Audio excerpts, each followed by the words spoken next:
You don't need me to tell you just how dangerous and skillful Mossad is. So now imagine just how incredible the most legendary spy ever to work for them was. This is the story of Eli Cohen, Israel and Mossad's greatest spy ever. Eli Cohen was a Mizrahi Jew, born in Alexandria, Egypt, in 1924. He grew up speaking Arabic and was immersed in Arab culture, which would be very handy in the future. Though an exceptionally bright student, Eli was harassed at his university by the Muslim Brotherhood movement. Deeply committed to Judaism, he considered becoming a rabbi, but the government closed the Jewish religious school in Alexandria, prompting him to pursue higher education in Cairo University. He became fluent in 5 languages: Arabic, Hebrew, English, French, and Spanish. Then, in 1947, he was drafted into the army but kicked out because his loyalty was considered suspect due to Cohen's Jewish faith. Due to all this discrimination, Cohen became a very committed Zionist. He believed that Jews had no proper home anywhere but in the land of Israel. Nonetheless, Eli stayed behind when his parents and 3 brothers immigrated to Israel, finishing his studies and organizing Zionist activities among Jewish Egyptians. Prior to the 1952 Egyptian Revolution, he was arrested and interrogated by Egyptian authorities, who were becoming suspicious of his activities, but that didn't deter him, and he continued to engage in various Israeli covert efforts in which the Egyptian government could never prove his involvement. First contacted by Israeli intelligence in the early 1950s, his friend Shmuel Azar, who was working for the top-secret Unit 131 of Israeli military intelligence at the time, asked him for assistance renting an apartment in Cairo. Cohen agreed, but otherwise he didn't work with that unit and did not contact them again. However, it was the beginning of a very productive relationship with Israeli intelligence. Azar and his cell in Cairo were involved in one of the most catastrophic failed operations in Israeli intelligence history, Operation Susanna, an incident later known as the Lavon Affair. It was a false flag operation, where they were meant to plant bombs inside Egyptian, American, and British-owned civilian targets, then have them blamed on the Muslim Brotherhood and Egyptian communists. However, the authorities captured and dealt with the perpetrators. Cohen was investigated due to his connection with the cell. He underwent traumatic investigations. However, the Egyptian intelligence services, known as Mukhabarat, determined that aside from renting the apartment, he had no connection to the plot. He was released. However, that did not deter Cohen from working for Israel. Between 1954 and 1956, he participated in Operation Goshen, which aimed to help the endangered Jewish population of Egypt immigrate to Israel. Eventually, it became too dangerous for him to remain in the country. The Ministry of Interior withdrew his documents, and the Jewish agency rescued him from the country in a daring escape by sea to Naples. From there, he finally came to Israel. With his Arabic and experience working behind enemy lines, Cohen was an attractive asset to Mossad, the Israeli Foreign Intelligence Service, but they had their doubts about him. An internal report from military intelligence back when he served in Egypt determined that Cohen had a high IQ, great bravery, a phenomenal memory, and the ability to keep a secret. But the tests also showed that, despite his modest appearance, he has an exaggerated sense of self-importance and a lot of internal tension. Cohen, the results indicated, does not always evaluate danger correctly and is liable to assume risks beyond those which are necessary. So, in the meantime, he lived an everyday life in the suburbs of Bat Yam, just south of Tel Aviv, with his new wife, Nadia Majald. He started working as a filing clerk in an insurance office. That hardly seems more interesting, but I'm sure he had his reasons. In the meantime, Nadia and Eli had children too. But in 1960, tensions between Israel and Syria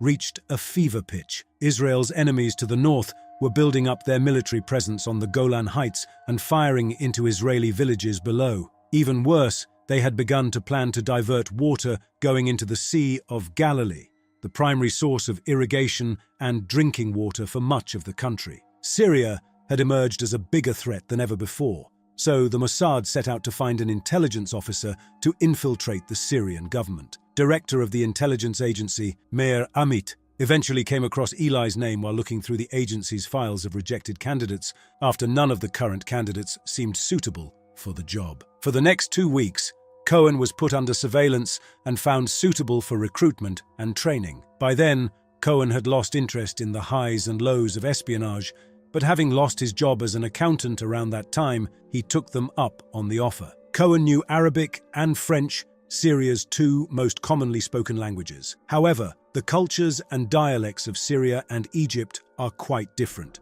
Therefore, he still required 6 months of intense training from the Mossad and their Mizrahi Jewish specialists in Arab culture. After the 6 months of intensive training, the Mossad determined that he had all the skills needed to become a model field agent. The stage was set for an incredibly daring mission behind enemy lines. The Mossad created a new identity for him. His new name was Kamal Amin Ta'abet. This made-up individual was from a Syrian family, but was born in Beirut. The cover story was that his family had moved to Buenos Aires and opened a successful textile business, but he now wanted to fulfill a lifelong dream of returning to Syria. In Buenos Aires, he became very popular among the many Syrian émigrés. He enjoyed the nightlife and made contact with all the movers and shakers in that community, eventually contacting the staff of the Syrian embassy. Among those he met and impressed was Colonel Amin al-Hafiz, who greatly influenced the up-and-coming Ba'ath Party. The plan was brilliant, because instead of trying to enter Syria, Cohen was invited to come. Many wanted to take advantage of the wealth they believed he possessed and offered him the chance to make investments and visit the country. The Mossad had also made a very good bet on the Ba'ath Party winning elections. In 1961, when Cohen had started his mission, that organization was banned in Syria, but the Mossad believed they would eventually take over and, therefore, encouraged Cohen to spend time and resources cultivating a relationship with those that were sympathetic to them. He briefly returned to Israel in 1961 to see his family, but he also spent time perfecting his cover and preparing for the operation of working behind enemy lines. The Israeli intelligence services were shocked at how well the spy had done. Claiming to be Kamal Amin Ta'abet, the Israeli spy entered Syria in February 1962. Luckily for him, the Ba'ath Party took power, and his well-cultivated ties with them paid off handsomely. He became a playboy in Damascus, using the money Israel provided to host lavish parties for the Syrian government elite. There, he would supply generous amounts of alcohol and organize liaisons between powerful officials and the most desirable women in the country, including singers, actresses, and socialites.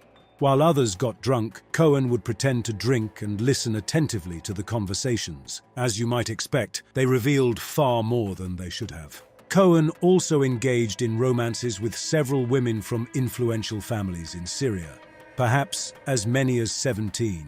His handlers hoped to obtain more information by cultivating these relationships and a path out of the country if things went south. The elaborate cover in these relationships worked. One official he befriended was George Saif of the Information Ministry. Cohen would sometimes sit in the ministry reading files. If anyone questioned that practice, Saif would vouch for his false friend. The amount of information Cohen gleaned this way was incredibly impressive. Cohen kept in contact with Israel frequently and delivered information through a radio hidden in his room. He also managed to visit Israel occasionally and see his family, as Eli did in 1962 and 1965. Nadia believed her beloved husband had a safe job for the defense ministry the whole time. In 1964, Syria began to act on its long-standing plans to divert the waters of the Jordan River away from the Sea of Galilee. They started a project to divert the Banyas River, a tributary of the Jordan. But thanks to the info provided by Cohen, the Israeli Air Force bombed the dig site and destroyed the bulldozers involved. The Syrians gave up on the plan, much to the relief of the Israeli government. Cohen also located Alois Brunner, a German war official guilty of atrocities whom Israel was trying to hunt down. He had found shelter in Syria under the fake identity of Dr. Georg Fischer. The Mossad tried to kill him by sending letter bombs to Brunner's house, but that only lost him an eye. His biggest coup came when he was invited to visit the Golan Heights. That area was primarily a closed military zone, but he managed to get there 3 times and was shown around by the most senior staff. There are some well-known photographs of him from there, looking out into Israel. The spy also advised the Syrians to plant trees near the positions to deceive the Israelis into thinking those areas were not occupied and provide shade for the soldiers on the heights. The Syrian generals thought that was a great idea, and it helped Israel locate the enemy. What the spy discovered in the Golan Heights was a far better and deeper line of defense than originally expected. He saw that rather than operating a single line of defense, there were 3 connected layers of positions. Cohen did his best to memorize the locations of the guns, trenches, machine gun nests, and tank traps. He did a phenomenal job because this eventually helped the IDF take the heights quickly and with few casualties in the 1967 war. Despite everything, by 1964, Cohen felt that he was going to get caught. The problem was that the newly appointed commander of Syrian intelligence following the 1963 coup, Colonel Ahmed Swidani, disliked and suspected him. He didn't trust figures close to the Second Syrian Republic. Therefore, when visiting home in November 1964, Eli asked to stay, but the Mossad insisted he go back for one more round of information gathering. What he had given so far proved so valuable that they wanted more. Upon returning, Cohen grew increasingly careless. He started broadcasting every day and did so consistently at the same time, 8:30 a.m. It was simply too predictable. It isn't clear if he grew too confident or if there was a desire to get caught at play. Perhaps the latter makes more sense since he knew Syrian intelligence was suspicious. Sometimes, spies who have been undercover for too long develop self-sabotaging tendencies. The Soviet and Syrian intelligence officers in the country were very concerned about all the intelligence leaking from the government. They began to track radio broadcasts and triangulated one of them to Cohen's home. On January 24, 1965, the Syrians broke into his house and caught him in the middle of a transmission to Israel. You can guess what came next. Cohen was severely tortured but did not break. His courage and Mossad training held out. Meanwhile, Israel staged a massive international campaign for clemency, hoping to persuade Syria to not execute him. Several governments tried to get Syria to rescind the death sentence, and even Pope Paul VI tried his hand, but to no avail. After a show trial, the captured spy was hanged on May 18, 1965. But he did not die in vain. 2 years later, Israel went to war against Syria and took over the entire Golan Heights in 2 days. That secured the villages in the north from Syrian shelling and protected the water supply into the Sea of Galilee, all with very few casualties. Cohen is considered a major hero in Israel, and the state owes him a great debt for his service. Many streets and neighborhoods have been named for him. However, to this day, Cohen's body has never been released by Syria, keeping the remains of the spy who did inconceivable damage to them. Thank you for watching and subscribe for more content just like this. I'll see you in the next one.